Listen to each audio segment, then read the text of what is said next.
What is up, everybody? This is eSports Machina once again, and today I will be giving my personal thoughts on MSI 2017 and Worlds 2017 changes that were released not too long ago, and applying some critical thinking to these changes. And let's start with MSI first. So the first thing that we know that there's going to be held on two different places in Sao Paulo and Rio de Janeiro in Brazil. First of all, obrigado por estar aquí to my Brazilian fans out there. Brazil is a great location for MSI, best crowds in esports, hands down, most passionate fans. These people are really into esports, really best crowds. Probably the second best was when I was in All Stars 2014 at France. I mean, the smaller the venue is, usually the better the crowd is. But like Brazil is the only place where that actually scales up, where you can have really energetic crowds even when you have a really big venue. So that's a great thing. And the other thing that we will be seeing is 13-team tournament, essentially. So people from the wildcard regions will be participating along with the main regions. And that's great. And here is the list of those we don't really need to talk about. And there's some explanations on the seedings. We don't really need to go into that because it's not very important. And here they have explained some of the actual Worlds and MSI, which has been their criteria for ranking the teams and seedings. And, you know, it's okay for the most part. This is not really the important part here. The important part here is really the playing format. So I have always said that the IPL 5 has been, I always keep saying, IPL 5 has been the best tournament because it had the best format. Double elimination is the best format in League of Legends. This could have been a really good system when you have these 8 teams here. We have all the wildcard regions here. What they could have done, best of one group. That's what they could have done, because these teams will be randomly sorted in groups of 4. So let's say you will have Oceania, let's say Latin America, and both the Latin American teams and Japan and let's say Turkey would be in Group B. That would be very easy group for Turkey, because the Latin American teams are the weakest around now, along with Japan. So I'm really problematic with the actual balance between Group A and Group B, and that's really the bad idea of the system, because there are clear differences between the teams, even on these wildcard regions, where some teams historically have done pretty well, such as Brazil and CIS and Turkey have been always the dominant teams on the wildcard tournaments in the past. And then it moves into both of Group A and Group B will have one winner, which will play against NA and LMS. And because they had really poor showing as the Worlds, I guess that's pretty much the emphasis on that thing. And it makes sense. And for the most part, if they lose, they will be going to the loser. So 3 teams will advance to the group stage from here. So it could be essentially, it can be even that LMS and NA will even go forward. It's very unlikely at this point. I really believe that NA first seed will be going on forward. LMS could be cheesed out. We don't know that. But essentially 3 teams will advance and they will go into play with China, EU, and Korea.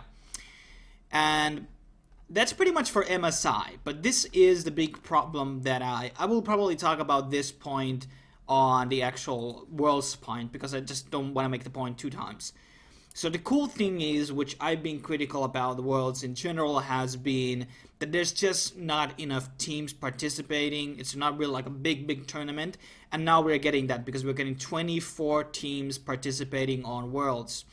And based on MSI and MSI winner, I think it was that they will get an extra seed, and then there will be a wildcard seed plus one more, which is really cool. But in the end, the same group stage format will persist, whereas we have a playing stage, okay, and 3 seeds for LMS. This is something that I did cry about in the past.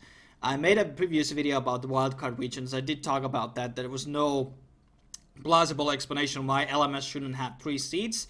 And, gotta give credit when due, Riot fixed that. It was really made sense to give them a 3rd seed. third seed. And the other thing that we are here seeing, that Korea will not participate on playing. None of the teams, none of the three teams are participating. And this will be going back to my point, which I will talk about in a second. And MSI results will continue to impact 2017 Worlds. And, you know, you can read about it on the application page if you want to go into too much specifics. That's not what the real video is about here. And some of the regions, as I just talked about, will gain a second seed from results from one of these regions here. So the wildcards, essentially. Seeing a second seed from wildcard regions, I have to say that a lot of these regions have one strong team, except Brazil, CIS, and Turkey. Everybody else pretty much has teams that are pretty bad after you go from the best. And there's like a huge drop between... Maybe Japan has like two strong teams, rest are kind of behind, and the kind of thing, same thing with C essentially, is that I think the second seed team is way below the first seed always. But here is the problem. Here is the problem that I want to talk about the Korean thing. Korea not playing in the playing format. The same thing that happens on the MSI format happens in the Worlds format.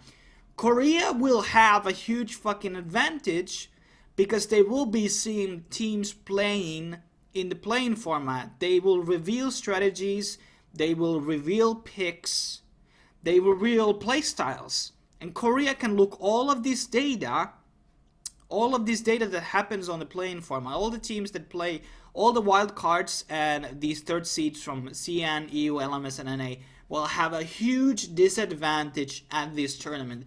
They have the lowest odds to win this tournament just because in the playing format they are forced to play actually, because this group round 1 is double round robin, so they will play what? Groups of 3, so it means that they will play 4 games. Yeah, well, they will play 4 games. Then they will play this. I believe the round 2 is best of 3, so they will play like around 5 games. But even when they play those 5 games, you have to understand that they will have to reveal some of the data. They will have to reveal some of the picks. And this puts a really big disadvantage. And people think that this system is better for West to beat the Koreans. This is the opposite, because... And this applies to every team that doesn't play in the play-in, because the third seed just doesn't have any fucking chance, because they just have to play games. And, well, essentially, as I said, you know, they reveal the strategies. They have to reveal something. Some people have more prepared. Usually the wild cards usually have very limited champion pools and very limited strategies, as we have seen time and time again. And because of that, they will be in a much bigger disadvantage in this tournament, because... And this was all the same thing that happened on Season 2 Championship, where the teams that were automatically...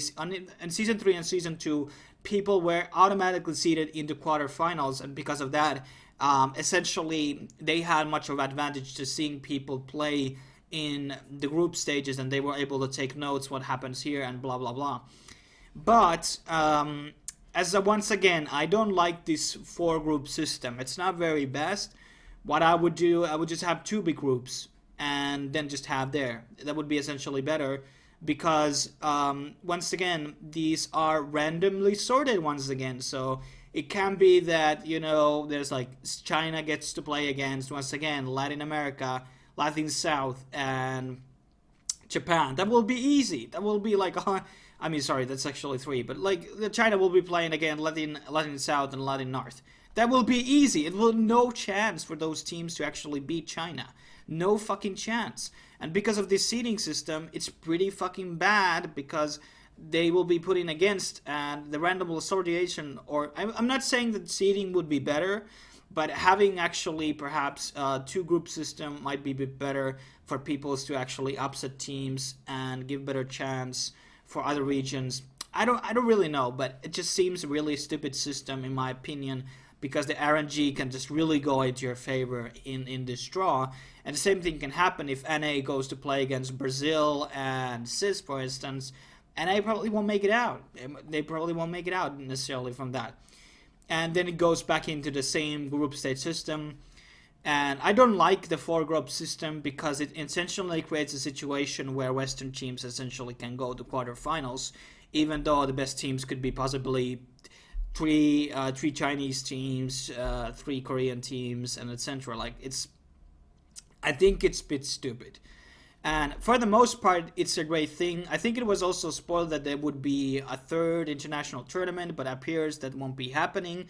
Overall, these changes are good, but the formats are still bad. Like, this is good for wildcards because they will be getting into, they will get another chance to play against good teams, so they will not be in the same vacuum where they have been for the last, I don't know, 3 years, where they have to only play against bad teams and not being improved. And they probably nobody is like screaming these teams in the major regions are not screaming against. Maybe Japan is getting some screams against some LMS teams or Korean teams, but for the most part, the same problems do exist. Some of the things have been fixed, but I still wish that we would go into the format where we would have, we can have the 4-group system, okay, in group stage. You have best of 1 format, in no double round robin. You have best of 1 that will seed everybody in the double elimination bracket. I'm going to put one in the screen how it would have looked like 2 years ago. And essentially, that would be great. Double elimination is the best storylines, you get the best matches, and everybody gets a good chance and not get really fucked by seeding too much. Because seeding can really fuck you over in this format, in the group stage format. And when you have double elimination, you have a better understanding which are the best and strongest teams. And ideally, you will get a very strong finals, a very strong quarterfinals, because if you're going to run double elimination. But then again, people will cry about there will be more games. If you could cut down half of the group stage games in double elimination, actually, it's roughly around the same games. But except every game matters a lot more, which is better in my opinion. But this is an argument for another video. But in a nutshell, I think these changes are great, and the playing stage will be probably more interesting in some cases than the actual group stages, and will be interesting to see which teams will make it out. It does have flaws, and I applied some critical thinking to this. Oh yeah, one thing that I had to really remind people, people come back to this video 6 months from now, and I say, told you so. There will be some major fucking visa issues with China. For real, for sure. I'm pretty sure some people, maybe 5 people in total, will have a visa issue and can come into China. And there probably might be some LMS teams or people from Hong Kong. I think there will be some visa bullshit with this 2017 Worlds. I'm very sure of it. And we will see what will happen. But because you have to apply for China visa way before, and if the events are way too close to the start of the Worlds, they will not have time to get validated. But essentially, that's my thoughts on the whole topic. If you like to support me, you can subscribe, like, and if you want to have a discussion about double elimination or something, leave a comment below on the comment section, obviously. Cheers, and I will see you guys next time.